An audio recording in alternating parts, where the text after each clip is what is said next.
Explain when you were governor and as governor of Alaska how you took on your own party. Yeah. Because there's, you still have a very high approval rating, but there are people that still weren't happy about it. How did you take on your own party specifically, and do you think you'll be able to do that as well in Washington? Well, I just recognized up there, as John McCain talks about on the campaign trail also, it doesn't matter which party it is that is just kind of creating this good old boy network and the cronyism and allowing obsessive partisanship to get in the way of just doing what's right for the people who are to be served. And I just recognize that it's not just the other party. Sometimes it's our own party that just starts taking advantage of the people. And I felt compelled to do something about it, decided to run for office, got in there, and with that mandate that I believe the people had just given me via their vote, they expected the changes to take place, that reform, and we're living up to that. And as we do, we are ruffling feathers. Had Republicans in Washington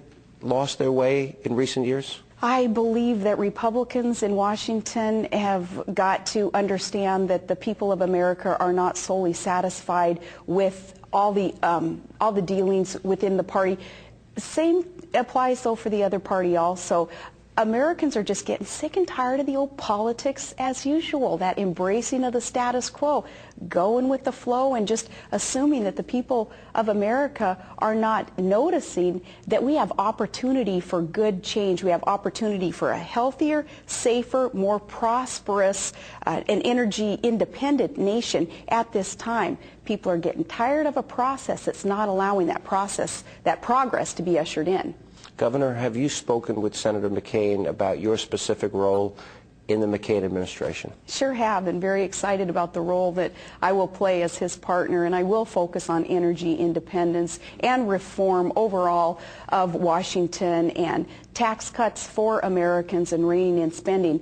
These are specific roles that you have already talked about that you would take on as vice president? Right, so I'd like to talk about each one of them, and I wish that we had hours to talk about this also. I have nothing to do. Okay, good. Because another thing that we'll talk about also is a role that I will play that is very near and dear to my heart, and that's helping families with special needs children and being able to strengthen our National Institute of Health also and find cures for presently incurable diseases. But first and foremost, an energy-independent nation. We must get there, Sean. It is a matter of national security and of our future prosperity, being able to quit relying on foreign sources of energy to feed our hungry markets when we have the American supplies, we have the American ingenuity, and we have the American workers to produce these supplies of energy. Let me ask you, Americans have heard, for example, a lot of information, false information, misinformation, or incorrect information on ANWR.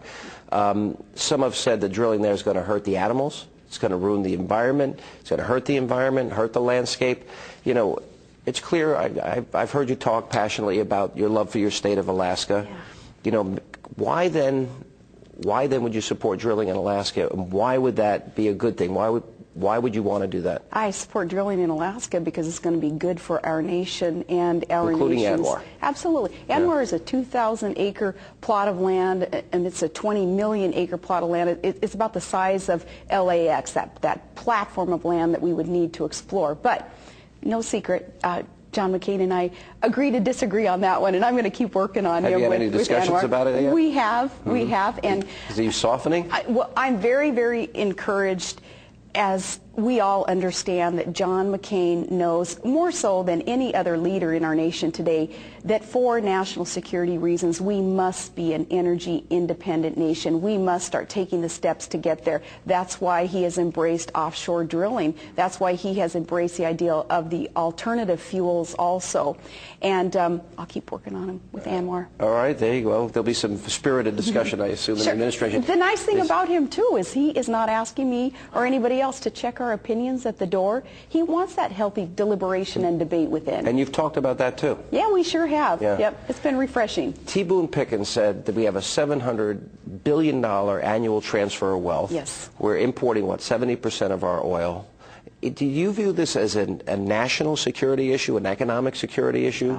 Both. And what is the impact for Americans down the road if we don't do something to solve our energy dependence. Right, and that $700 billion transfer of wealth, that's when the price of oil was up as high as it was there at the $140 mark. But of course, that transfer of wealth, still that imbalance of trade is something that we need to tackle also. Yeah, those dollars should be circulating within our own economy.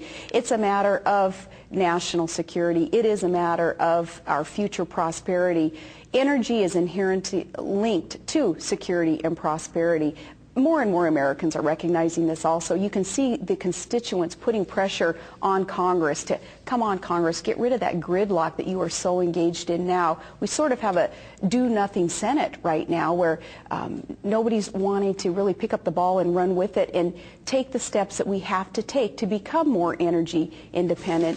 And it's going to take a change in leadership in order to really crush that gridlock and get going on this.